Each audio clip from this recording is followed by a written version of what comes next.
Okay, this one is a little bit of a cool video and an awkward video at the same time. Hi guys, welcome to another video. So excited you could make it today. We are really diving into Abram and Sarai's life because a lot of really insane things have happened as they journeyed from place to place. Sarai can't have kids right now. Abram doesn't know what to do. God keeps promising them things, and they're not seeing it played out yet. And so that's where the trust comes in. So I know I've been talking a lot about in the past videos about promises and things happening and how trust is a huge thing. And this is years and years between these things that are happening. So it's not all documented like, oh, the next day this happens. But anyway, God comes to Abram again. And again, he gives him the promises of, I'm going to have another line through you. You're going to have a multitude of kids, a multitude of like generations. Your seed is going to be insane. You can't even count the number. And Abram is still questioning this. There has to be some sort of doubt, and he's like, well, then maybe it's going to be through Ishmael. Why can't it just be through Ishmael? And God is like, no, it's going to be through your son, Isaac. And I think this is the first time God has actually told him that it's going to be a son, Isaac, the name Isaac. And something else interesting happens in this chapter. We're in chapter 17. And God tells Abram, I'm changing your name from Abram to Abraham. This is really interesting because I did a little bit of research on the difference between Abram and Abraham. And Abram means exalted father, which, oh man, that's cool. Abram, exalted father. But God changes it from exalted father to Abraham, father of many. So God is continually being like, all right, I'm telling you, this is going to happen. All right, we're changing your name because this is going to happen. He also, this is a little awkward part. As a sign of the covenant between, now this is not just like this promise, it's now this covenant, this bonding, this sign in a sense of the unity between God and Abraham. And I think this is just a beautiful thing. But God does tell Abram, as a sign of it, circumcise yourself. And every kid in your line who is part of this covenant is to be circumcised on the 8th day.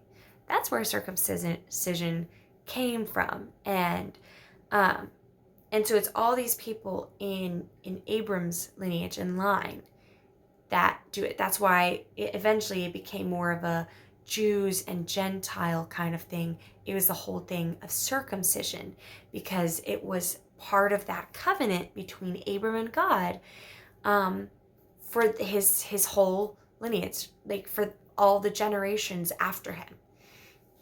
And so that's a little bit of a interesting tidbit. But also, God doesn't also rename Abram and tell him to do this sign of a covenant with a circumcision. He also renames Sarai.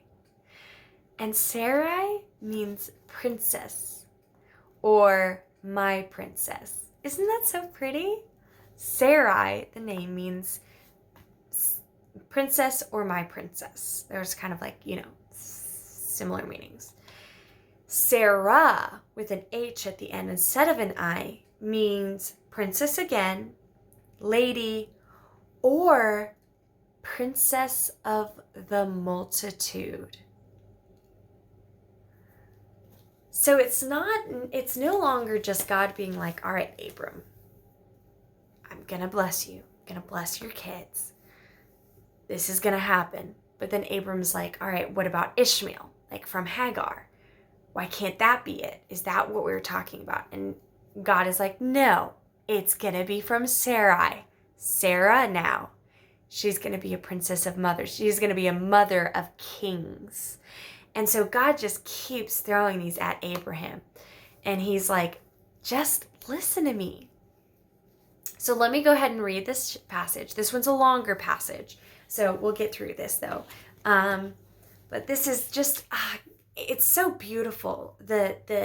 So names mean a lot, especially during that time. Names were almost a part of who you are. And God is kind of changing the game in the sense of where he's like, these names are associated with the promise I have for you. And I think that's just a beautiful picture.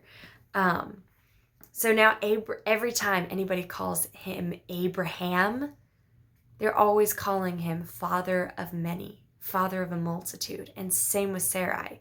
Instead of Sarai, princess or my princess, it's princess of many.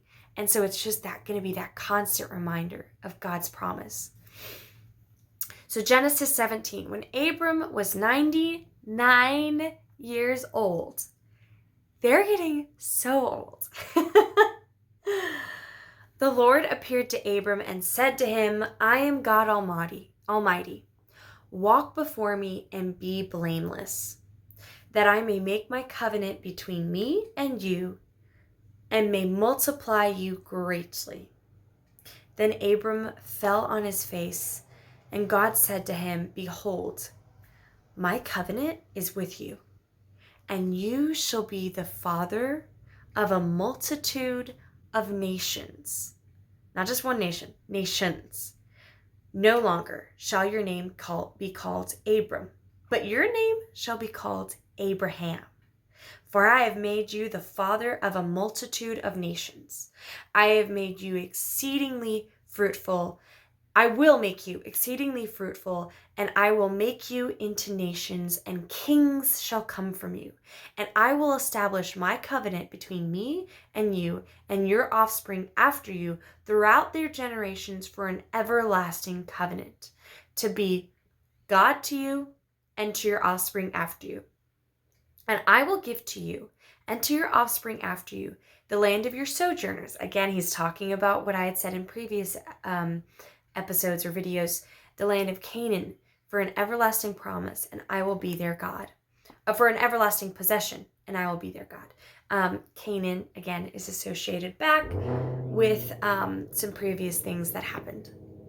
Cars outside. Great.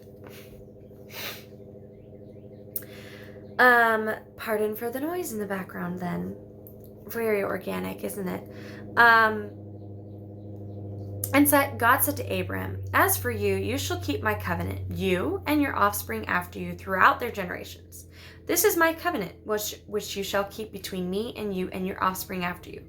Every male among you shall be circumcised. You shall be circumcised in the flesh of your foreskins, and it shall be a sign of the covenant between me and you. He who is 8 days old among you shall be circumcised.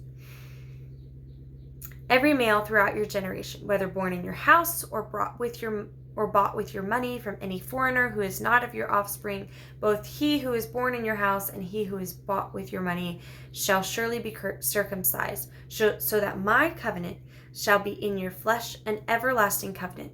Any uncircumcised male who is not circumcised in the flesh of his foreskin shall be cut off from his people, and he has broken my covenant. So, yeah, this is the starting of where all of this comes into play, even in the New Testament, with the circumcision and uncircumcised. And this plays out when Jesus comes and how all of that changes because of Jesus. But anyway, now we're getting to Sarai. And God said to Abram, as for Sarai, your wife, you shall not call her name Sarai, but Sarah shall be her name. I will bless her. And moreover, I will give you a son by her. I will bless her, and she shall become nations. Kings of peoples shall come from her. Then Abraham, I'm so used to calling Abram now, Abraham fell on his face and laughed and said to himself, shall a child be born to a man who is 100 years old? Shall Sarah, who is 90 years old, bear a child? And Abraham said to God, Oh, that Ishmael might live before you. God said, No. But Sarah, your wife, shall bear you a son, and you shall call his name Isaac. This is even getting deeper. So Abraham is still being like, she's old. She can't have kids. Why can't you just let it be Ishmael? Why can't we just leave it at that? And God is like, no. I've told you so many times, and I'm keeping my promise. And you shall call his name Isaac. I will establish my covenant with him as an everlasting covenant for his offspring after him. As for Ishmael, I have heard you. Behold. So God is still gracious. He's like, all right, I'm still listening to you. Ishmael's still going to have his thing too. I have blessed him and will make him fruitful and multiply him greatly. He shall father 12 princes, and I will make him into a great nation. But I will establish my covenant with Isaac, whom Sarah shall bear to you at this time next year. So now he's even giving a date. When he had finished talking with him, God went up from Abraham. Then Abraham took Ishmael his son and all those born in his house, or bought with his money every male among the men of Abraham's house, and he circumcised the flesh of their foreskin that very day, as God had said to him. Abraham was 99 years old when he had circumcised in the flesh of his foreskin, and Ishmael his son was 13 years old when he had circumcised in the flesh of his foreskin.